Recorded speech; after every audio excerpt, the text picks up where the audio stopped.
Bom dia, bom dia. Não sei que hora vocês vão ver esse vídeo, mas está aqui para vocês agora o estudo do livro para dar continuidade ao capítulo 2 e 3 de Aruanda. Olá, Graziane, tudo bem? Estamos nós duas aqui, mas vamos dar continuidade, né? Vamos mandar para mais pessoas que possam assistir esse vídeo nesse horário. Zenaide está aqui também. Vamos ampliar nossa consciência, dar o nosso salto quântico, né? E ter uma percepção melhor da nossa divindade, da nossa espiritualidade, não é verdade? Quando a gente se conecta, né, com o universo, com as energias do universo, quando a gente percebe as energias do universo, eu sei que vai ser pouca gente nesse horário, gente, mas é o horário que dá, então a gente tem que fazer, vai ficar gravada, optei por deixar gravadas essas lives, tá? E vão ficar lá no meu feed e no YouTube, tá? À noite eu coloco para o YouTube. Então é isso, gente, vamos dar continuidade então ao nosso livro Aruanda, né? Psicografado por Robson Pinheiro. E o livro é ditado pelo espírito Ângelo Inácio, certo? A gente viu no capítulo 1 a história da Umbanda, né? Por onde que ela iniciou, que foi por Zélio de Moraes em 1908 no Rio de Janeiro, né? Então teve todo aquele desenvolvimento mediúnico dele, passou por todos os perrengues, digamos assim, né?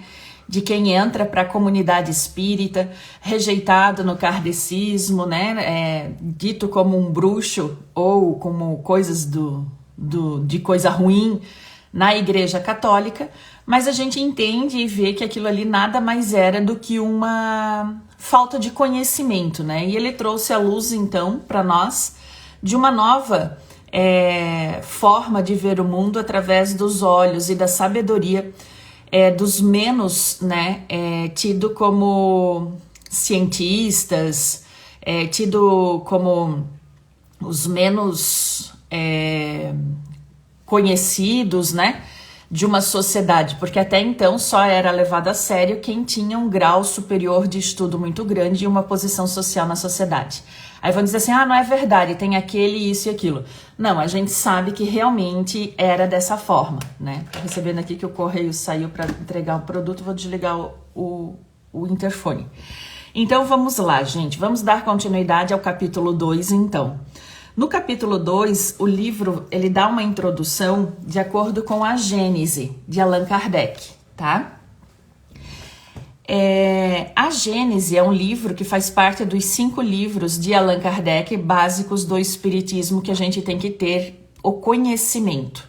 Quem se diz espírita, se não conhecer as 5 obras de Allan Kardec, não é espírita. Se não souber nem o nome deles, você não é espírita. Você tem uma simpatia pelo espiritismo.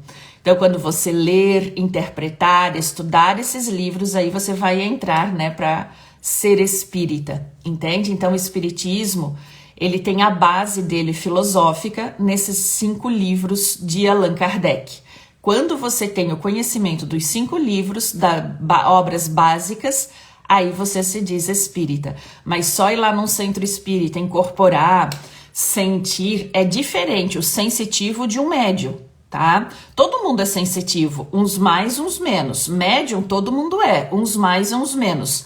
Mas se você é um médium que se diz ser médium, que se diz ser sensitivo, que você tem uma espiritualidade maior, você no mínimo tem que ter o conhecimento dessas 5 obras, tá bom? Então no livro A Gênese de Allan Kardec, Os Tempos Estão Chegando, ele diz o seguinte: quem quer que haja meditado sobre o espiritismo, compreende que ele abre à humanidade uma via nova e lhe revela os horizontes do infinito, iniciando-a nos mistérios do mundo invisível. Mostra-lhe seu verdadeiro papel na criação, papel perpetuamente ativo, tanto no estado espiritual como no estado não espiritual, que é o corporal, tá? O homem não caminha mais como cego, né? O futuro sabe de onde vem e para onde vai e o porquê está aqui, né? O futuro se mostra a ele na realidade, desembaraçado dos preconceitos, da ignorância e da superstição. O que acontece, gente? Quando a gente fala, eu não sei o que eu tô fazendo nesse planeta, não sei qual que é o meu propósito, e fica arrumando coisa, fica arrumando situações para querer mudar, para querer isso, às vezes o teu propósito é ser uma boa mãe dentro de casa. Às vezes o teu propósito é ser uma boa vendedora, é ser um bom terapeuta, é ser uma boa manicure, é ser um bom cabeleireiro. É trazer a tua excelência para aquilo que você faz. E as pessoas ficam perdidas achando que o propósito, às vezes, da gente é fazer algo extraordinário. E não é, entende? Isso já é o extraordinário. Se a gente partir do pressuposto que nós somos seres encarnados aqui para resgatar as nossas mazelas do passado. Certo? Então, essa é a deturpação que às vezes a gente tem dentro da nossa percepção espírita, tá? Ou não espírita, que a gente ainda não entendeu, certo? Então, vamos lá. Esse livro, ele se passa numa colônia espiritual, né? Numa cidade espiritual que é, então, Aruanda, tá? Então, tudo que eu falar aqui começa primeiro lá no espiritual, tá? Então, baseado nesses tempos são chegados, eu vou começar então. E agora o livro começa a ficar pesado, gente. Então é legal, quem não tem esse livro me chama no WhatsApp depois, que eu encaminho para vocês terem para poder ler durante a semana. E se quiserem só ficar com esse estudo, tá perfeito também. Então vamos lá, iniciando o capítulo 2, Aruanda, página 17. O instrutor Cérvulo assumiu seu lugar numa espécie de tribuna. O instrutor Cérvulo, lá de Aruanda, tá? O ambiente espiritual estava repleto de aprendizes interessados no tema que nosso instrutor iria apresentar. Creio que muita gente na Terra também gostaria de estudar a respeito de magias, dos rituais sagrados, dos mistérios das religiões africanas e afro-brasileiras. Fui convidado a me aprofundar mais no assunto devido minhas observações transcritas no livro de tambores de Angola. Pausa. Quando a gente fala magia, rituais sagrados e mistérios das religiões, eu não estou falando aqui que a gente vai aprender a fazer magia, muito pelo contrário.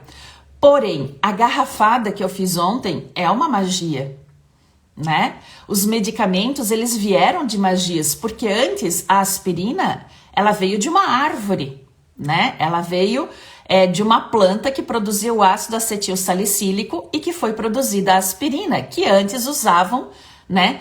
O penicillium veio da onde? Veio de um fungo, né? Da natureza.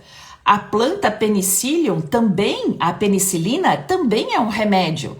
E quantos remédios a gente tem compostos sintetizados através da natureza e trazido para nossa vida comum, né?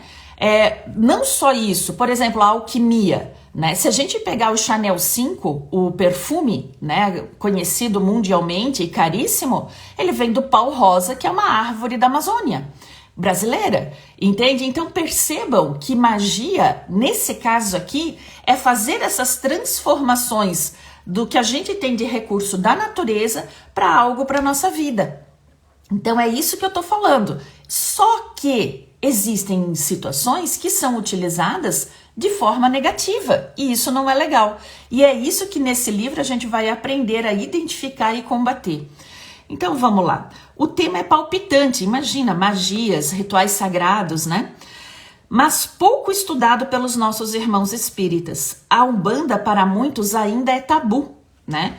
Quando qualquer aspecto associado a esse tema é ventilado de círculos espíritas, certo? Observamos reação imediata que demonstra o preconceito enraizado. Será puro medo? Uma espécie de medo que acomete os companheiros espíritas ao abordarmos o assunto Umbanda? Exatamente. A gente tem muito preconceito com a Umbanda, a gente acha que são ritualistas, que são seres que não estão de acordo com a grande, como é que eu posso dizer, estudos espíritas mais aprimorados por médicos e por aquilo tudo. E aí vem então essa situação do medo e do preconceito, né? Mas eu tô aqui para junto com vocês. Rosa, você pratica Umbanda? Não, mas eu gosto dos preceitos da Umbanda, ele explica muita coisa. Vamos lá.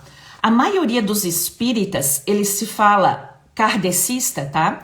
Ou pelo menos os mais ortodoxos não admitem sequer a ideia de pais velhos. Isso eu comentei na aula passada, né? Caboclos ou outras entidades espirituais semelhantes possam trabalhar nos ditos kardecistas. Aqui não está falando mal dos kardecistas, mas está falando da questão da falta de conhecimento. E realmente eles não podem estar trabalhando. Se você for... Gente, eu fui 22 anos kardecista. Eu iniciei a minha vida no kardecismo aos 20 anos de idade.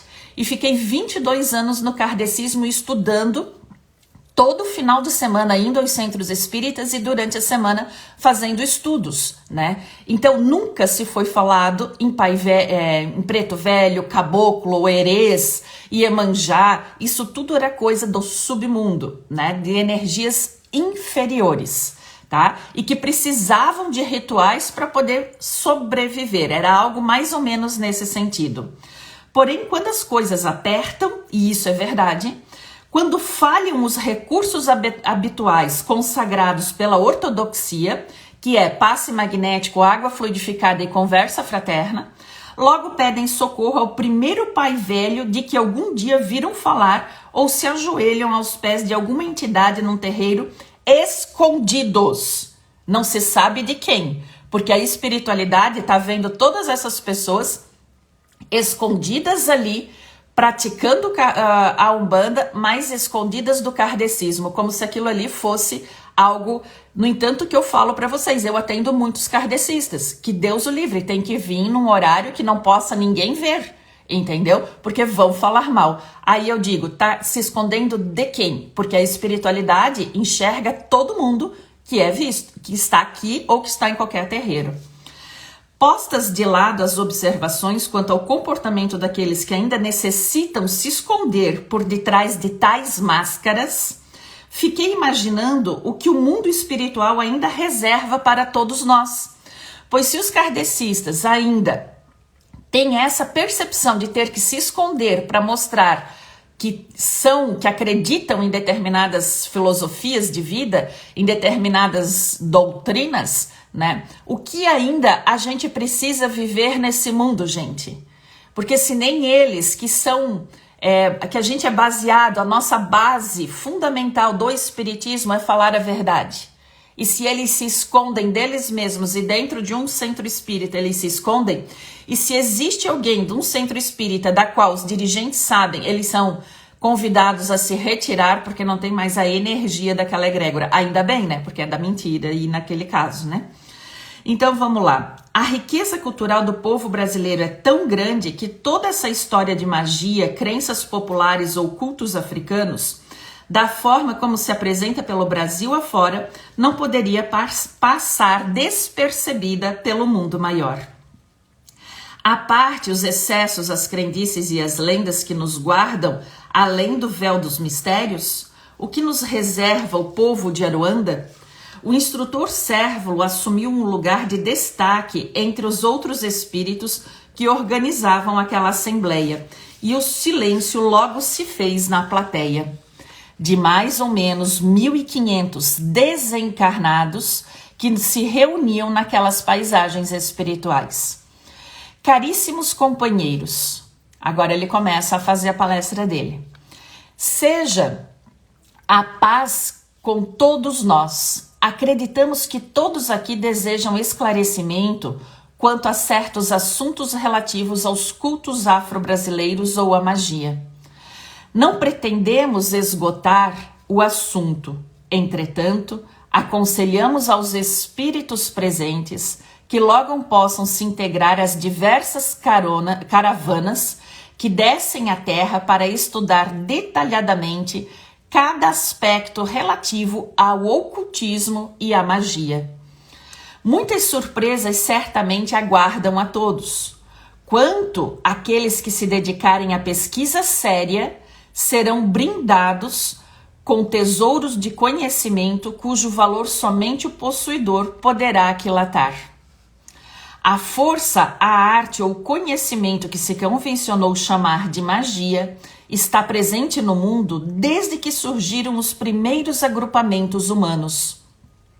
Inicialmente eram considerados manifestações sobrenaturais ou do mundo oculto, todo e qualquer fenômeno que a mente humana primitiva não conseguia compreender.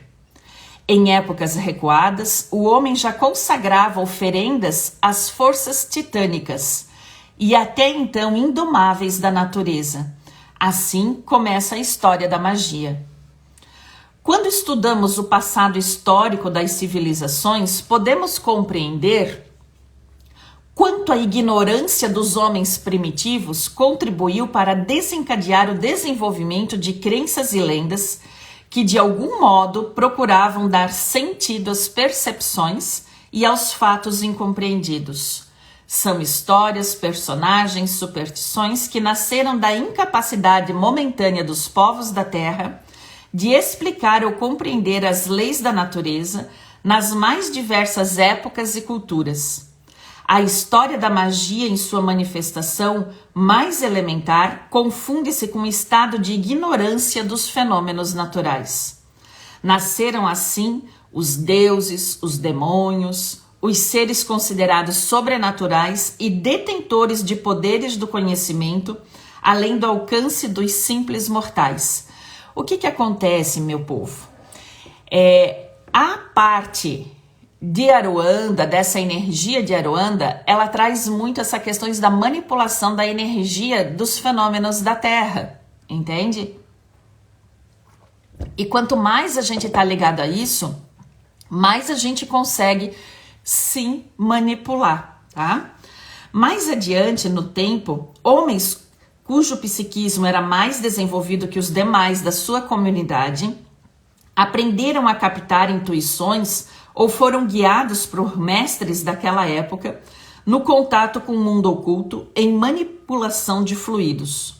Os elementos essenciais na prática dessa espécie magia, os feiticeiros, xamãs, curandeiros, sacerdotes e sacerdotisas, após passarem por etapas de aprendizado e algum processo iniciático, estariam capacitados a manipular ervas, fluidos e até mesmo os psiquismos dos seus companheiros, tribos ou nações. Então, o que acontece, gente? Quando a gente tem essa capacidade de manipular as situações da natureza, ter a capacidade de fazer chás, ervas, garrafadas, isso tudo é um conhecimento muito antigo e que o Criador nos deu. O que vocês acham? Como é que a gente sobreviveu nesse planeta Terra? Como é que a gente sabe que uma planta é venenosa e uma não é? Através da observação. Só que você não observa a natureza. Você não observa qual animal come aquela planta, se algum animal come aquela planta. O que aquela planta tem que mata outras plantas? Isso tudo, gente, é a espiritualidade, é a divindade, certo? E isso tudo a gente traz para o conhecimento da nossa vida. Para vocês terem uma ideia, que eu trabalho com isso há muito tempo. O meu doutorado foi observar plantas daninhas que matavam plantas de cultura. Para quê? Para extrair aquele composto metabólico que está ali, para poder usar, para matá-las elas mesmas, para não ativar, matar a cultura. O que acontece? É o conhecimento empírico que está no ambiente aplicado a um conhecimento científico. Como é que os índios, eles nasciam com aquele instinto de saber qual é a planta? Não, gente. Era a partir da observação da natureza. E hoje, vocês podem ver, ninguém observa. Hoje as pessoas são tidas como curandeiras, tudo, porque, eu senti isso, eu acertei aquilo, porque eu sou médium, porque isso... Gente, vamos cair na real e sair do ego. Vamos sair desse ego que acaba com a gente. E eu digo, se você tem ainda essa percepção e faz isso e se sente orgulhosa em poder estar fazendo isso, não é você, é o teu ego. Porque isso aqui está dentro da espiritualidade desde que mundo é mundo. Desde que o Criador colocou as várias moradas no universo dele. Então vamos ter a consciência, vamos ter o discernimento de se colocar numa situação de que você aqui é apenas um canal e uma observadora do universo. Porque se você fosse tão alecrim dourado, tu não estava mais aqui, nem eu. Se eu me achasse esse alecrim dourado, eu estaria aqui hoje ainda? Claro que não, gente, eu já estaria em planetas muito mais evoluídos, mas eu ainda estou aqui na 3D. Então, por que eu ainda estou aqui? Porque eu ainda preciso aprender. E nada mais, nada menos do que um bom aluno do universo. Chega o momento que a gente vai aprendendo tanto, que a gente pode passar para outras pessoas. Mas cuidado para ver se não é o teu ego que está fazendo isso, certo? Consultados os registros, então o que acontece? Esses xamãs, esse manipular as ervas, aprender até mesmo o psiquismo das tribos, o psiquismo humano, né? Consultados os registros do mundo astral, aquilo que os esoteristas costumam designar de registros akáshicos, pode-se ver que foi o lendário Império de Atlântida que esses sacerdotes médiuns começaram a grande expressão no conhecimento dos elementos da natureza, na manipulação das chamadas forças ocultas. Tais forças ocultas não passam de elementais, isto é, fases embrionárias da evolução, assim como de fluidos e magnetismos utilizados em largas escalas por mentes acostumadas a longos processos de disciplina. É isso que eu me refiro, gente. Prestem bem atenção que eu vou ler novamente. Tais forças ocultas não passam de elementais, isto é, fases embrionárias da evolução, assim como fluidos e magnetismos utilizados em largas escalas por mentes acostumadas a longos processos de disciplina. Quando a gente passa a ter uma mediunidade mais aprimorada, é através do quê? Da disciplina, do conhecimento, do estudo. Não é simplesmente estar lá e sentir, certo? É estudar, é disciplina, certo? Como a multidão não tinha acesso ao entendimento dos elementos da vida oculta, pelas características da iniciação, criou-se uma aura de mistério acerca dos sacerdotes da antiguidade. Gente, o curso de Reiki, por exemplo, o Reiki era considerado uma magia mística, né? Um ocultismo. Esse ocultismo que era tido, né, é visto o Reiki, no entanto que eu tô com um curso de Reiki pro dia 25 e 26 agora, e esse final de semana uma pessoa me mandou uma mensagem me chamando de bruxa, me chamando, tu é bruxa, isso aí é coisa do capeta, você é do capeta, isso e aquilo, entendeu? Então a gente recebe ainda esses ataques por falta de conhecimento, porque esses sistemas ocultos eram tidos somente para determinados grupos de pessoas, tá?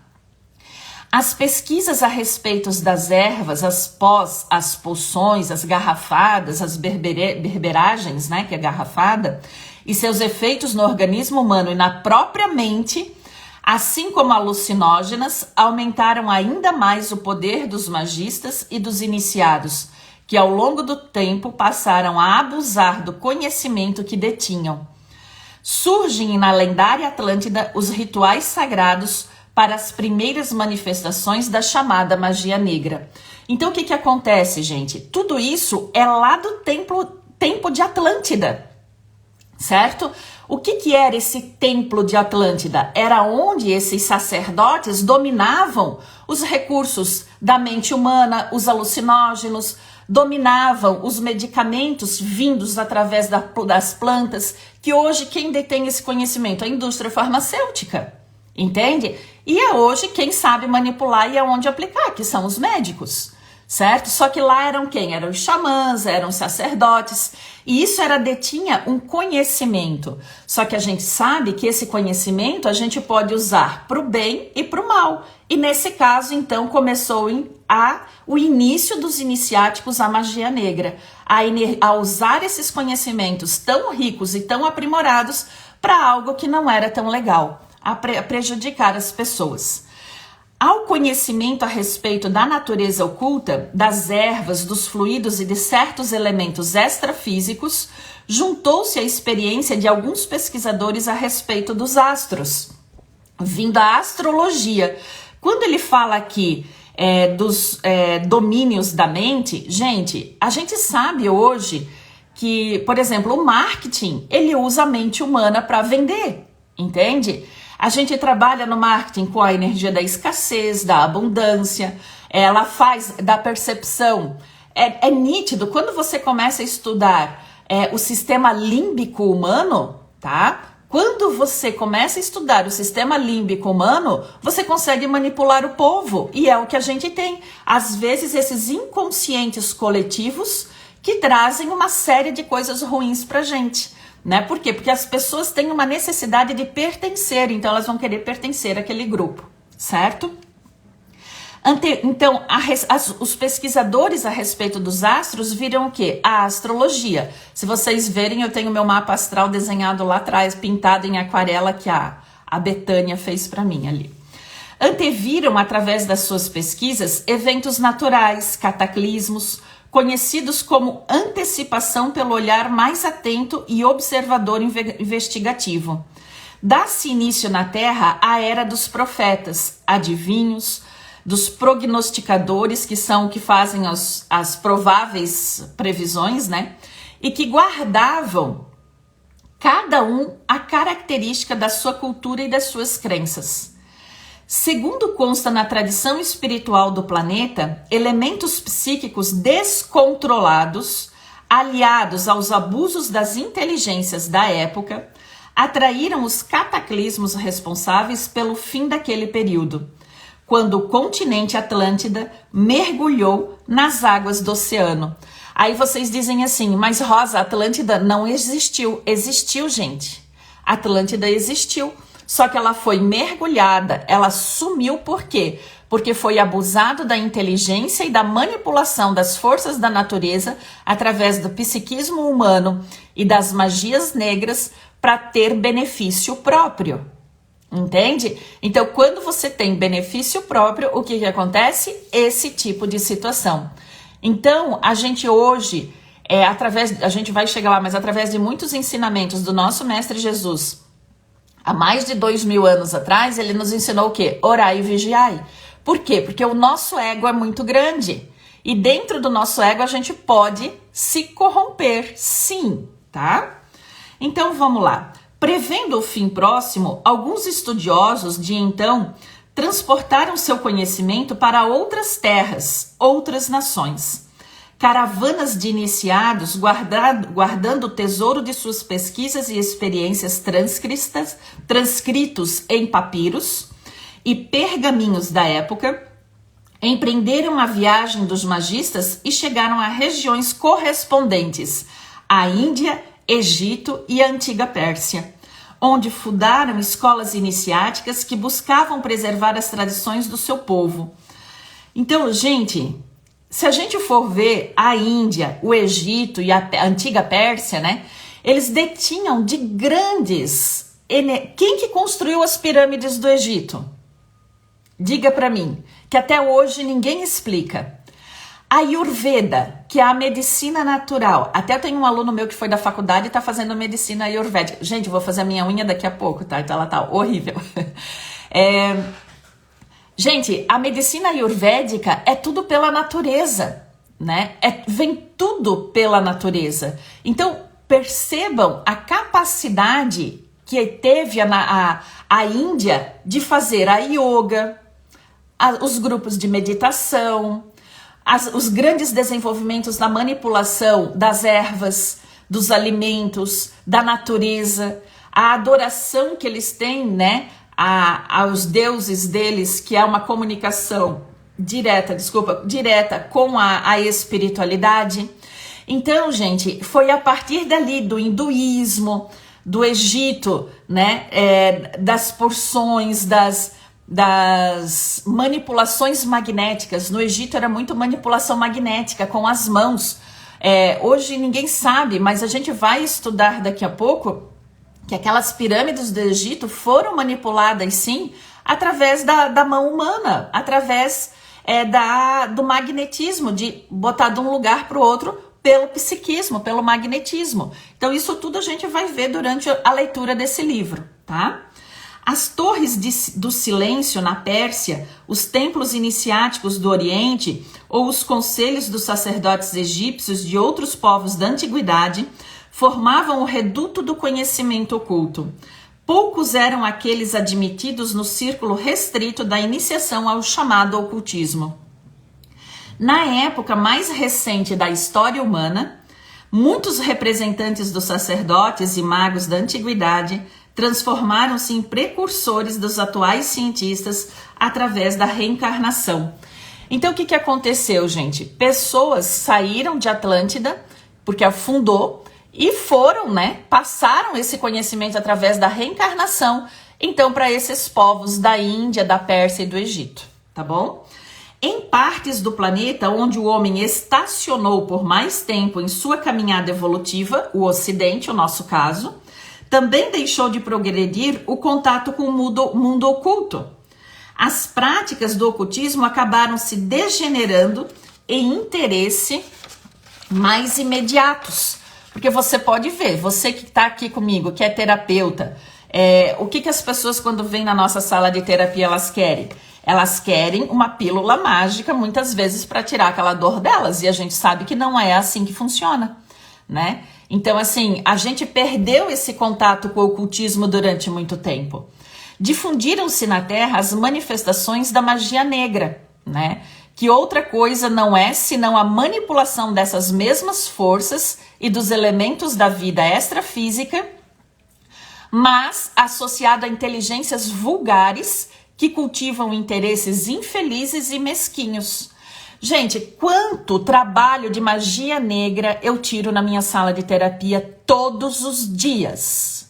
Todos os dias.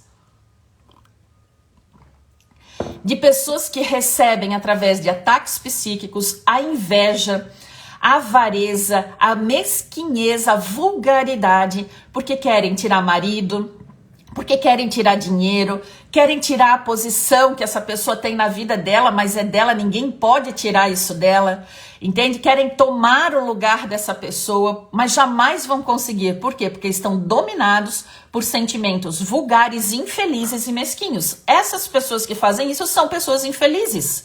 São pessoas que ainda não sabem o lugar delas nesse planeta Terra. Gente, vão interagindo aqui comigo. Quem acha isso, coloca assim para mim. Empreende-se o intercâmbio com forças e energias bastante primitivas, primárias e materializadas. Então, o que acontece, gente? Esse curso que eu tô dando para vocês, que a gente começou no sábado, é hoje, e a gente vai fazer toda segunda-feira, às 8 da manhã, tá? Toda segunda. Eu, por mim, faria todo dia, porque eu amo isso e amo estar com vocês. Disseram assim para mim, não vai dar certo. Uma pessoa disse assim para mim, ninguém vai querer, ninguém vai querer isso, quem que vai querer aprender? Não me interessa. Se você tá aqui, imagina quantos espíritos estão aqui ouvindo a gente conversar e a gente estudar. Quantas pessoas vão ser impactadas pelo teu autoconhecimento, pela tua mudança de atitude e entendimento na vida, entende? E isso vai dar certo sim, porque eu confio em vocês e confio no Criador, entende? Então é isso que a gente precisa se colocar, né? E saber que as coisas dão. Então as pessoas vêm com essa energia primitiva, materializada, muito forte, e colocando coisa ruim na vida da gente, né? Mas deixa eles pra lá. Entidades cuja vibração se afina a tais interesses egoístas estabelecem ligações mais intensas com seus médios, magos negros, a fim de vampirizar suas energias. Pasmem, as energias são vampirizadas. E às vezes você tá dentro de casa e do nada tu sente uma energia que parece que some de você, ou que você não consegue mais realizar o que realizava, a vontade é só ficar dormindo, é só ficar deitada, é pessoa te vampirizando. Ai, Rosa, mas isso não existe. Existe muito sim. Cuidem-se, orar e vigiar, já dizia o nosso Criador. E a gente tem que orar e vigiar muito, fazer muitas limpezas energéticas sim. Tá? E se querem aprender mais como fazer essas limpezas, vem para o curso de Reiki. Então vamos lá, é comum observar em casos assim processos de simbiose espiritual. Gente, existem pessoas que vampirizam tanto as outras que elas criam... O que é simbiose, gente? Simbiose é quando, por exemplo, assim, enquanto o bebê está dentro da mãe... Vou usar um exemplo bem... né? Quando o bebê está na mãe, ele está em simbiose. Uns dizem que até parasita, tá? Mas ele está em simbiose, ele só vive pela mãe. Os dois vivem junto. Por exemplo, eu vou dar um outro exemplo. A alga verde. Tá? É uma alga que dá os líquens. Os líquens, aqueles negócios que dá em volta das árvores. Aquilo ali é uma simbiose. A planta, que é a alga unicelular, dá para o fungo o nutriente e o fungo dá para a alga o processo para ela poder sobreviver. Então, os dois vivem em harmonia. Assim como uma mãe e um bebê vivem em harmonia, certo? Então, quando tá dentro da barriga, isso é simbiose. E isso acontece muitas vezes com pessoas que te vampirizam, tá? Por exemplo, você está aqui e aquela pessoa vem com a energia dela e ela vai te vampirizando. Só que ali a parasita vai ficando bem e você não, entendeu? Então, é essa energia que a gente precisa tirar. Os parceiros do conlil, que é uma combinação tenebrosa, passam a vibrar em conjunto, alimentando-se um do outro durante longos períodos, até que o elemento dor os desperte e coloque limites nos desregregamentos e abusos cometidos. Então, o que acontece, meus amigos? Se você está vibrando no mal, se você tem pensamentos doentios de querer o mal, a vingança de outras pessoas, você vai atrair espíritos tenebrosos para você. Não tem jeito. Quando uma pessoa ela não é uma pessoa boa, ela tem um monte, quando ela tem muita raiva, muito ódio, muita coisa, ela tem um monte de espíritos em volta dela. Aí ela vem como coitadinha que, ai, Rosa, porque eu tenho um monte desses espíritos. Por quê? Porque tu fez coisa errada. O pensamento, a vibração que você está mandando está atraindo esses seres para você. Em algum momento você caiu nessas energias, baixou a tua vibração e te tornou dessa forma. Entendeu? Então, essas energias vão acabar te sugando, tá? Durante os comentários, o instrutor espiritual nada se ouvia na assembleia de espíritos. O silêncio era completo. Enquanto o cérvulo falava, imagens tridimensionais eram projetadas no ambiente.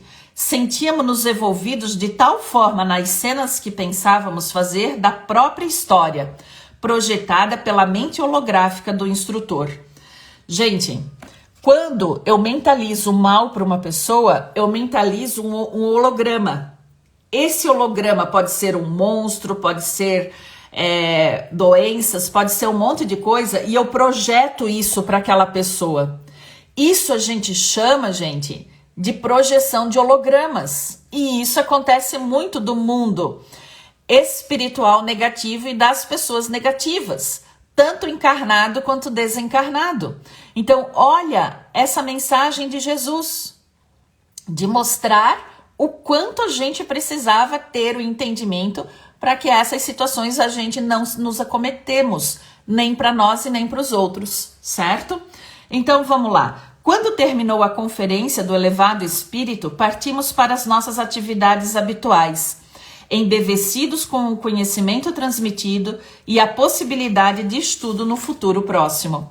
Terminamos o capítulo 1 e vamos para o capítulo 3, desculpa. E no capítulo 3 ele fala em reencontro. E aí diz o seguinte: eu não encaro a crítica como a expressão de opinião pública, mas como uma opinião individual que pode estar enganada. Eu esqueci quando que o senhor deve tratar a questão ex-professo. O que quer dizer que estudou sobre todos os seus aspectos, que viu tudo e que não podia se ver, leu tudo o que não estava escrito sobre o assunto, analisou e comparou das diversas opiniões, que o senhor se encontra nas melhores condições para observar a si mesmo, que durante anos lhe consagrou suas vigílias, Em uma palavra, que não negligenciou nada para chegar à constatação da verdade. Allan Kardec escreveu isso, o que é o Espiritismo, na primeira conversação, O Crítico. Então vamos para o terceiro capítulo, que é o reencontro. Cérvulo, então, diz o seguinte: eu caminhava em direção às câmaras de socorro, local onde são atendidos os espíritos recém-chegados da Terra, logo depois que desencarnam. Naquele dia, minha tarefa era auxiliar no esclarecimento aos diversos grupos de desencarnados no que tange aos primeiros passos espirituais à vida terrestre. A vida espiritual, desculpa. O movimento era intenso em nossa colônia. Havíamos recebido um contingente muito grande de espíritos que requeriam cuidados mais demorados. Eram companheiros que desencarnaram juntos num mesmo acidente na Terra. E devido às dificuldades apresentadas por eles na adaptação à vida maior, muitos de nossa comunidade espiritual foram convidados ao serviço. O que acontece, gente? As pessoas dizem assim: morreu semana passada, já está aí fazendo comunicação. Cuidado, pode não ser, porque essas pessoas nem se tocaram que morreram ainda, tá? E elas são levadas para socorro. Essas mortes coletivas, elas são programadas, por exemplo, essas do Rio Grande do Sul, tá? Agora morreu bastante gente, é um desencarne coletivo também. Da Boate Kiss, quando um ônibus bate e morre a grande maioria, um avião cai e morrem aqueles todos eram para estar ali naquele momento, tá? Mas nem todos têm essa consciência na hora da morte, eles vão ter consciência depois desse atendimento nas câmaras de socorro. Trabalhamos até tarde, auxiliando com passes magnéticos e no encaminhamento de outras entidades ao posto de socorro espiritual. Quando terminei minha cota de contribuição nas câmaras de socorro, dirigi-me ao Parque das Águas para meditar e organizar-me para as futuras tarefas. Costumo comparecer com frequência ao local, aproveitando a tranquilidade dos jardins para programar alguma atividade ou rabiscar algum esboço daquilo que pretendo transmitir a encarnados e desencarnados. Do lado de cá da vida, temos também em pleno funcionamento nosso departamento de divulgação. Olha só, gente, vocês acham que é só aleatório? Não. Lá é tudo muito com hierarquia, setores, e é muito respeitado cada um desses ambientes. Não é essa bagunça que é aqui no Brasil, não, tá no mundo. Faço cá minha vez de repórter, não só entre os chamados vivos, mas também entre os vivos imortais. Procure lembrar, caro leitor, que muitos espíritos não conhecem de perto o dia a dia dos agrupamentos religiosos na Terra e costumam se ocupar com tarefas do lado de cada vida, e assim passam anos e anos sem um contato mais próximo com os encarnados. Outros simplesmente não apreciam a proximidade com o mundo dos homens e preferem permanecer entre nós, na esfera da imortalidade, aproveitando seu tempo para estudos e pesquisas antes de reencarnar. Há cada situação deste lado da vida, e você certamente ficaria boquiaberto caso pudesse visualizar ainda o que por breves momentos as cenas e as experiências vividas pelos espíritos. Muito daquilo que se escreve na Terra a nosso respeito não passa de fantasia, ficção criada pela mente de pseudo-médiuns, falsos médiuns, ou mesmo captada da mente de falsos mentores, sem comprometimento algum com a verdade. E isso sem mencionar as histórias inventadas com uma única finalidade, de dar lucros a editores e autores imprevidentes, que se especializaram no comércio das notícias do outro lado. Então, gente, muito cuidado, né? Muito cuidado, né, com esses falsos, né, profetas, tá? Que a gente fala aqui no comum, os falsos profetas. Modismos da velha e saudosa terra deixados de lado, fato que aqui também fazemos notícia. A maior parte das vezes, talvez pelo espanto de alguns, nossas matérias versam a respeito dos encarnados. Isso mesmo. Quando chegamos de alguma caravana no estudo da crosta terrestre, porque eles descem também para estudar, É frequente nos reunirmos com outros espíritos para a troca de experiências e impressões. Em conversas assim, contamos as peripécias e estripulias dos nossos diletos amigos encarnados.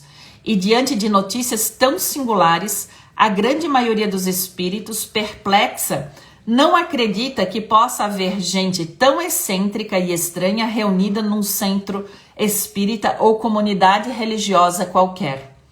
Ainda que eles mesmos costumassem, às vezes, agir de maneira idêntica quando encarnados. Então, olha só, né?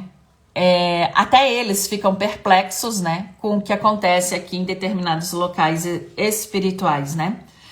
Diante de tantos fatos merecedores da nossa curiosidade e atenção, resolvemos criar o correio entre dois mundos. Tanto quanto levamos para os encarnados a notícias alguns apontamentos do que ocorre no nosso lado, também trazemos para a nossa comunidade de almas de outro mundo as notícias da velha terra dos caminhos, amores e pesares.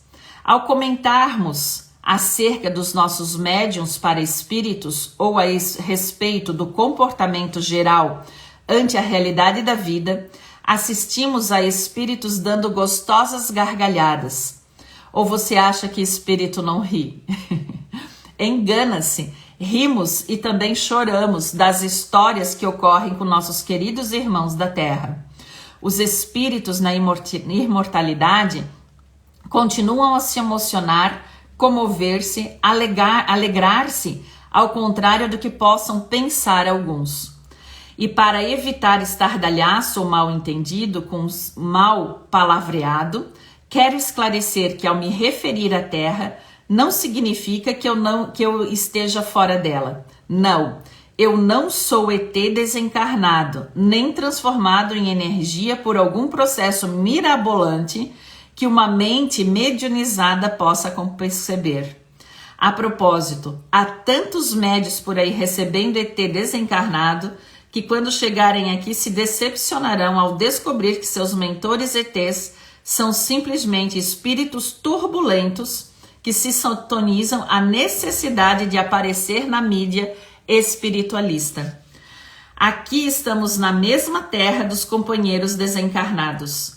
Vemos o mesmo céu, o mesmo sol, as mesmas estrelas e o mesmo firmamento. Estamos apenas em dimensões diferentes da Terra, em alguns tendo alcançado uma visão mais ampla da realidade e conseguem ir além da maioria de nós. Pobres espíritos errantes. Espíritos errantes é o quê? São espíritos que ainda precisam reencarnar. Só isso. Se não nos repormos à velha terra, é apenas por força de expressão, bem como para destacar nossa situação de desencarnados, desmarcar nosso ambiente de vivências, diferenciando daquele do qual antes fazíamos parte, ao qual voltaremos algum dia através da reencarnação. Nada mais. Que interessante, né? Uma das coisas que mais nos divertiu aqui em nossa comunidade foi observar a lógica de muitos companheiros espíritas diante as nossas observações registradas no livro Tambores de Angola. Para eles, se o médium escreveu algo a respeito da Umbanda, é porque se tornou umbandista. Se o pobre rapaz psicografou um livro de determinado autor desencarnado, diz a lógica de nossos irmãos que esse que foi filho desse espírito em outra encarnação. Só falta defenderem com base nessa lógica espiritólica que se um médium é visto entrando ou saindo de uma farmácia, ele está doente. Então a gente aqui cria muitas comparações que não são legais, né? E lá eles riem disso, né? Ora, levado a cabo esse raciocínio, se ele entrar ou sair, se o espírito entrar ou sair de um velório, é porque está morto. Ou, quem sabe, né? Se o médium psicografar algum mentor que tenha vivido em Roma ou que tenha integrado a igreja, veremos que o dito médium desfilar trajando togas romanas ou becas sacerdotais. É tal lógica pura e racional dos nossos irmãos espíritas. Então, cuidem. Cuidem com o que ouvem e com o que ouçam. Mas, Rosa, como é que eu vou saber se é real ou não? Como é que tá a tua conduta? Tu ainda julga muito? Tu ainda fala muito mal das pessoas? Tem disciplina? É por aí.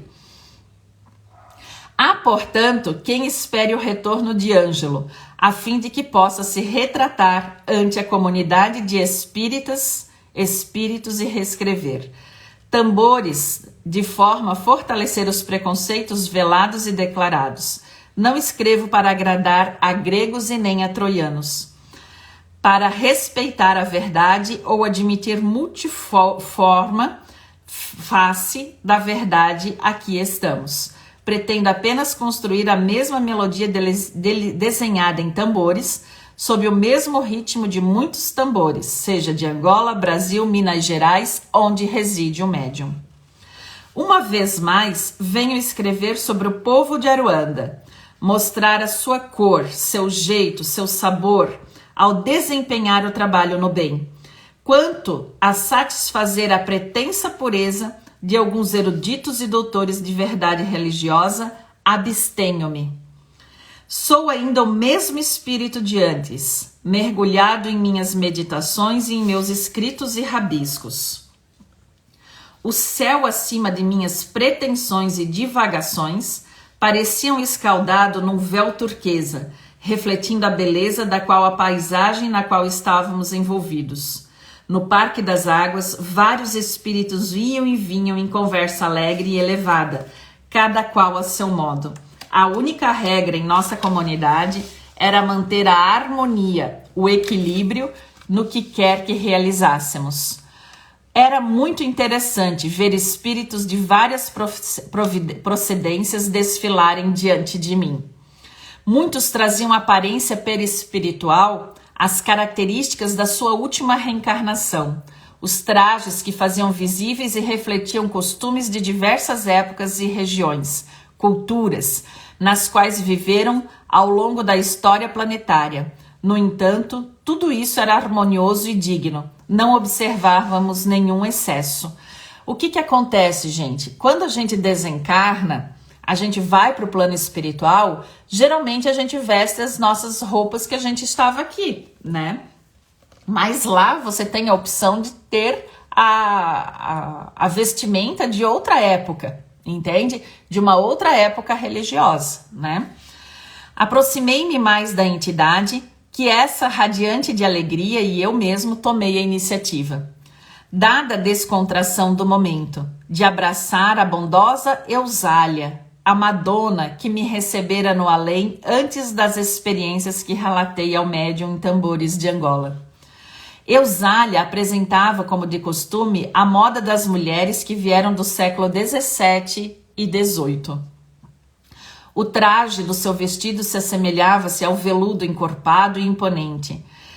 Trazia algumas flores enfeitando-lhes os cabelos. O espírito bondoso abraçou-me com carinho e senti-me transportado às nuvens, tamanha era a emoção naquele encontro de corações. Que bom revê-lo, meu filho, disse-me Eulália, radiante. Fui informada de que eu o encontraria aqui, então resolvi surpreendê-lo. Nem sei como expressar minha alegria, Eusália. Eu devo chamá-la de vovó Catarina? Não importa, Ângelo, os nomes não importam. O que faz a diferença mesmo é o nosso coração, nossas vidas, que agora estão entrelaçadas pelo amor, pelo trabalho na seara do Mestre. Vejo que está sempre bela e bem disposta. Aliás, sua tarefa é muito bonita e nobre, Eusália. É preciso muita renúncia para deixar o plano da vida com a qual você sintoniza e trabalhar nas esferas mais densas como você faz. Olha que lindo isso, né? Porque a maioria pensa que a gente vai trabalhar somente lá no bem, né? Mas não, nosso maior trabalho está lá no lodo, né? Limpar o lodo, né? Que nada, Ângelo. Jesus me fez mais por todos nós com um professor como ele. Que outra atitude seria possível? Estamos apenas treinando o desapego para que algum dia possamos amar de verdade. Mas vejo também que você andou fazendo as suas lá embaixo, na terra. Me contaram que o velho Ângelo resolveu escrever sobre nossas experiências na Umbanda, não é mesmo? Então, o que acontece, gente? Isso aqui é muito importante que eu vou falar para vocês. Quando a gente tá, às vezes, num centro espírita, a gente percebe que é tão bonito que todo mundo vai lá para a colônia Nosso Lar, né? Dentro do kardecismo, mas a gente vai passar pelo umbral. A gente vai passar pelo umbral. Mas quem é que resgata a gente no umbral? Eu te pergunto, você sabe? Não são aqueles espíritos que a gente estuda lá, os nobres, os médicos, são esses que vão lá no umbral retirar as pessoas? Não. São espíritos que estão, por exemplo, assim, deixa eu explicar mais para vocês. A gente tá aqui nós estamos reencarnados, então existe aqui e aqui. Esses espíritos, digamos assim, nós estamos aqui, tá? Existe aqui o umbral e aqui as colônias, as cidades, certo? Então aqui não tá nada abaixo, tá? Tá tudo aqui. Então o que acontece? A gente desencarna, geralmente a gente passa pelo umbral. Quem é que vai resgatar aqui? Orixás, espíritos mais da Umbanda. Aqui quem é que vai estar? Espíritos tão elevados quanto da Umbanda, mas não especialistas em estar aqui, nessa parte do umbral, entendeu? Então é aqui em cima que vai ter o resgate, é aqui no umbral. Então o que adianta, né, eu ser nobre e tal e trabalhar só aqui em cima? Mas quem é que vai fazer o resgate dessas pessoas aqui? A gente não acha tão bonito aquelas histórias de herói, de pessoas que saíram da miséria e chegaram ao topo? São esses seres que estão aqui embaixo tirando do umbral, entendeu? E são geralmente esses seres. Então, energia densa, a gente lida com quem? Com a Umbanda, com orixás. As energias lá em cima, anjos, arcanjos, enfim, Metatron, certo? E lá para cima, então, o nosso saudoso, né? E saudoso não, né? A nossa fonte da vida, Deus. Entende? Então, é essa energia. Energia densa, a gente lida com seres que trabalham na densidade. Energias mais sutis com os seres que trabalham nas energias mais sutis. E lá em cima, então, tá Deus, tá? Então, vamos lá.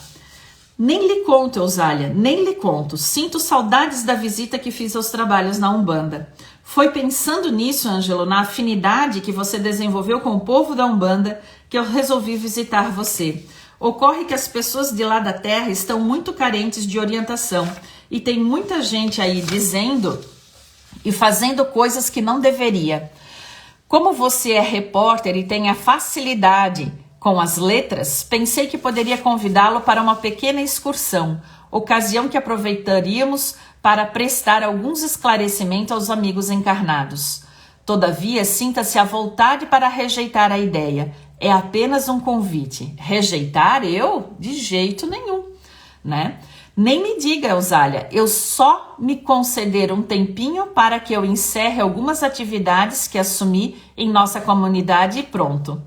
Mas se apresse, Ângelo, meu amigo, mas não se apresse, Ângelo, meu amigo, não se apresse. Vou também aproveitar a minha visita à sua morada para essa continuidade dos espíritos amigos e conhecê-las melhor. Me disseram também que você aqui tem uma espécie de jornal dos encarnados, é verdade? Claro, Eusália. Minha ideia era fundar um jornalismo dos imortais, posso assim dizer. Não dá ibope, como entre os encarnados, mas é útil para que eu não esqueça os velhos hábitos de jornalista e escritor que ele era na vida terrena. E após ligeira pausa, prosseguiu o espírito amigo. Pois bem, meu querido amigo, vou deixá-lo um pouco para que providencie os recursos necessários à nossa partida. Afinal, você também tem seus deveres e que não poderão ser desprezados. Vejo mais tarde. Mas como encontrei em meio a tanto espírito, perguntei. Ora, Ângelo, não se preocupe, falou Eusália sorrindo. Encontraremos um ao outro pelo coração. Lembra quando a gente fala que a gente se encontra pelo coração, né? Eusália estava radiante. Esse espírito me surpreendia como conhecido e a experiência que detinha. Saí do Parque das Águas em direção a outros lugares. Teria muito a fazer antes de ir ter com a Eusália. e que me guardaria então, meu espírito de jornalista exercitou ante a ideia de uma nova empreitada. Apesar de já possuir muito material em arquivo para transmitir ao médium, não poderia perder a oportunidade.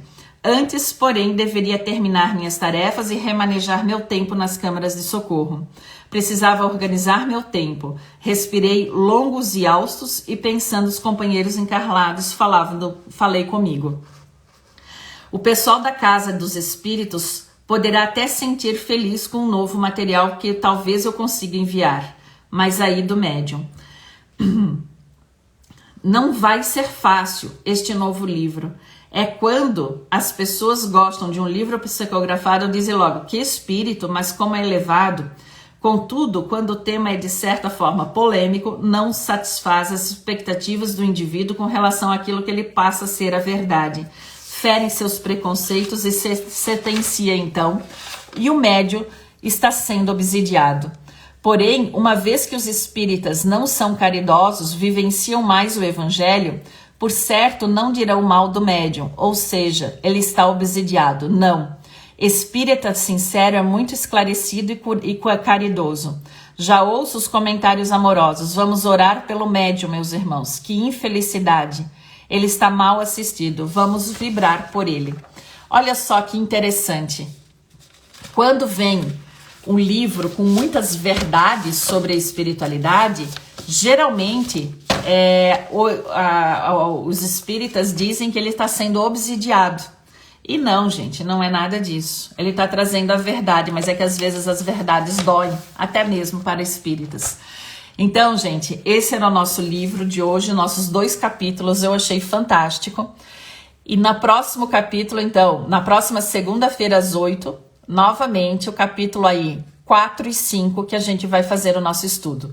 Eu vou deixar publicado aqui e no YouTube, depois eu passo para vocês. Um lindo dia, uma semana incrível e extraordinária para cada um de vocês. Um beijo no coração. Se tiverem perguntas, deixam lá nos comentários. As perguntas devem ser feitas nos comentários, tá bom?